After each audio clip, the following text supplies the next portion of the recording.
All right, so on question number 5, finding the value of x. There we go. I'm pretty sure that's Hugh Jackman. Here, maybe he'll be over here on number 6 watching us do this problem. Okay, so finding the value of x, we have ourselves a dilation.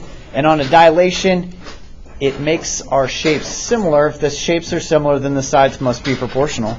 So I'm just going to set myself up a proportion so I can solve for x. I might do something like x over 1, and now keep it consistent with the other two sides, is equal to 11x plus 8 over 2x plus 5. And now it's a proportion. I solve that by setting the cross products equal to each other.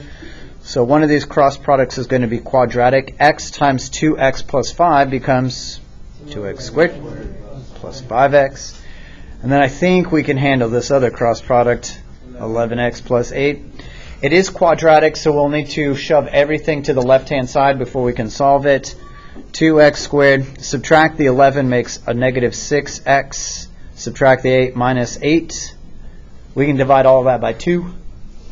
Divide everything by 2, we get x squared minus 3x minus 4. And that one should be simple enough to try to factor. X and x. These two blanks have to multiply up to negative 4, add up to negative 3. That's minus 4 and plus 1. So setting both of these equal to 0, we get an x value equal to 4 and negative 1.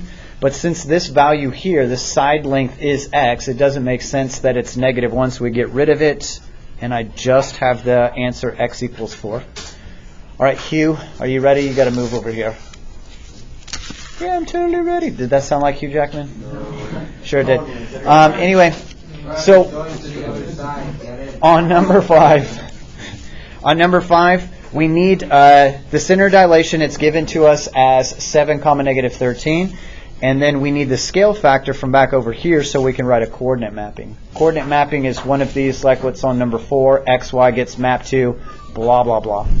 So to get the scale factor, I'm going to take a new side over an old side. A new side, a really easy one to pick, is 1. And a side that it matches up with is the x, which we just found was 4.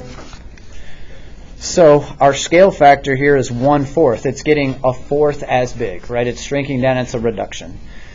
Now, with it centered at the point 7 comma negative 3, I need to first translate it to the origin. I'm going to take my point x comma y. It gets translated to the origin. This is at positive 7, so I need to move it to the left 7. X minus 7 comma y plus 13. Okay, so now it's at the origin. Now I need to dilate it by a scale factor of 1/4. So I'm just going to multiply both of these coordinates by a fourth.